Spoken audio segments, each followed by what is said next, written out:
2 hari setelah perampokan, Senin pukul 6.30 pagi. Kedua putri remaja Ibu Atikah senang melihat pemandangan yang sudah lama, tepatnya sejak ayah mereka minggat tak mereka lihat, yaitu ibu mereka bersiul-siul riang sambil memain-mainkan kunci mobil di tangan. Pagi yang cerah, langit terang, samar radio mobil menyiarkan lagu yang rancak. Lekas Ibu Atikah membesarkan volume. Dia suka lagu itu, smooth. Bahkan hafal liriknya. Cocok pula dengan suasana festival bulan Agustus. Ibu Atikah ikut bernyanyi mengikuti radio. Kedua anaknya ikut bernyanyi dan menari-nari. Musik mengentak seirama kibar umbul-umbul sepanjang jalan. Lenggak-lenggok orang yang berlalu lalang dan gelak tawa anak-anak sekolah yang berlari riang. Selama bernyanyi, Ibu Atikah teringat akan peristiwa perampokan itu. Jelas semua adalah ingatannya seolah para perampok bergerak lambat. Langkah demi langkah, teriakan demi teriakan, topeng-topeng badut itu, aksi akrobat itu, minivan yang dilihatnya usai pawai itu. Sampai di kantornya, sebelum memulai pekerjaan, Ibu Atikah mengumpulkan seluruh karyawan bank. Mereka pun heran melihat bos mereka sangat bersemangat pagi ini. Rasanya sudah lama kita tak meneriakkan yel-yel motivasi. Mari kita teriakkan yel-yel kita, kata Ibu Atikah. Pukul 23 malam. Para perampok telah berkumpul dalam ruang kedap suara. Semua duduk mengelilingi 8 tas besar yang bertumpuk-tumpuk di tengah. Kecuali debut yang duduk di belakang meja di pojok, menghadap laptop. Dinah masih tak mengerti apa yang terjadi. Tohirin Honorun bangkit, lalu membuka resleting tas-tas itu. Terbelalak Dinah melihat duit meluap-luap di dalamnya.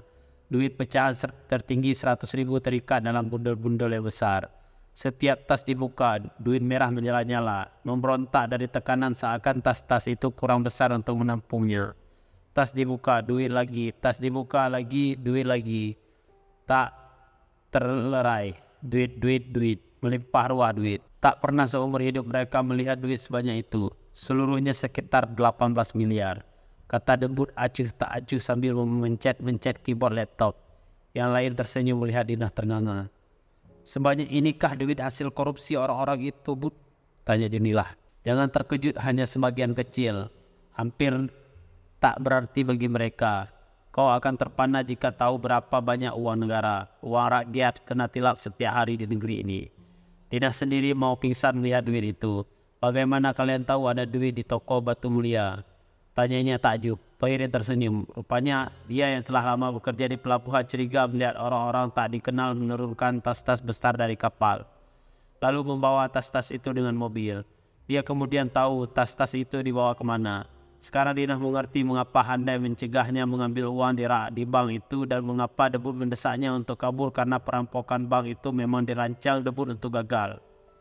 Sebab sejak mula sasaran perampokan sesungguhnya bukanlah bank itu, melainkan toko baru Batu Mulia.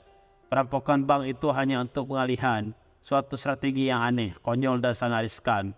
Hasil kombinasi pemikiran ganjil dari seorang pedagang buku idealis dan seorang penghayal yang suka berandai-andai. Namun bukanlah sangat sukses. Mengapa kalian tak memberitahuku rencana sebenarnya sejak awal? Tanya Dinah. Sebab kau seorang peragu, kata Nihe. Ragu lebih berbahaya dari bodoh, kata Handai. Mulai dengan pandangan motivasinya. Selain peragu, kau juga bodoh, kata Sobri. Ragu plus bodoh sama dengan borgol, Handai menyimpulkan.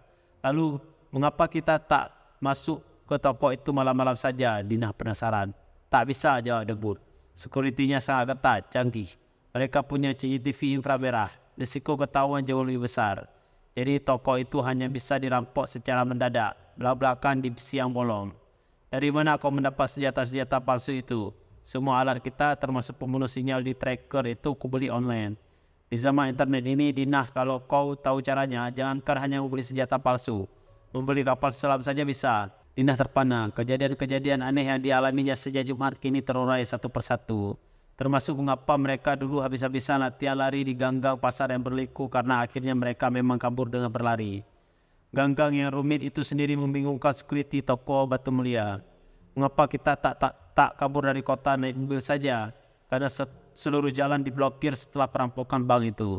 Tak ada pertanyaan Dinah yang tak bisa dijawab debut. Namun Dinah masih bingung soal suatu hal. Apa gunanya Junilah kau suruh membawa laptop? Itu Bud. Oh, itu agar orang bank menyangka kita perampok yang canggih. Sungguh berbahaya jika seorang idealis dan seorang pengkhayal berkongsi membuat rencana. Ambillah duit itu sebanyak kau mau, Dina, kata Debu sambil menunjuk duit yang berlimpah ruah itu. Duit itu lebih dari cukup untuk menguliahkan anakmu di fakultas kedokteran, fakultas perawat atau fakultas bidan, kata Sobri IQ merosot yang lain tergelak. Uang itu aman, Dina, percayalah. Bastardin tak akan melaporkan perampokan ini pada polisi. Dia tak akan sebodoh itu. Melaporkannya berarti membuka pintu Pandora. Kata Debu lagi, orang yang suka membaca buku jika bicara memang berbeda. Lama Dina memandangi duit itu, lalu memandang Debu, lalu menggeleng-geleng. Maaf kawan, uang korupsi, uang haram, sesen pun aku tak mau menyekolahkan anakku dengan uang ini.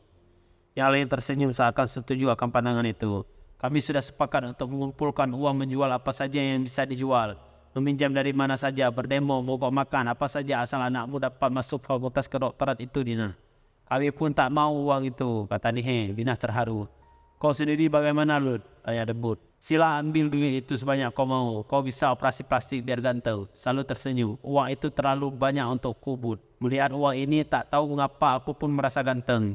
Selalu bangkit lalu menghampiri cermin di dinding. Dia bercermin. Semua tahu sudah sangat lama dia tak mau bercermin karena benci pada wajahnya sendiri. Satu pertanyaan lagi, Bud, kata Dina. Bagaimana dengan topeng-topeng monyet itu? Oh, maaf, Dina. Untuk urusan topeng itu, namaku bukan Debut. Namaku Cynthia. Perempuan yang ingin menjadi detektif. Apakah ada buku-buku detektif, Bang? Debut yang sudah cukup terkejut melihat ibu cantik itu semakin terkejut mendengar jenis buku yang dicarinya. Sempat tadi dia menduga ibu itu mau mencari tabloid, majalah wanita dan gaya hidup, buku resep masakan atau buku-buku tentang kruistik. Saat itu ada Sobri di situ. Terkejut tak kepalang dia melihat ibu itu. Lekas-lekas dirapatkannya koran yang sedang dibacanya ke wajah. Oh ada, Bu. Ada beberapa, bagus-bagus. Ada juga yang dalam bahasa Inggris. Melihat penampilannya, Debut dapat menduga kapasitas ibu itu. Ibu datang pada saat yang tepat. Baru ku dapat buku-buku bagus yang ditinggalkan tulis-tulis di hotel.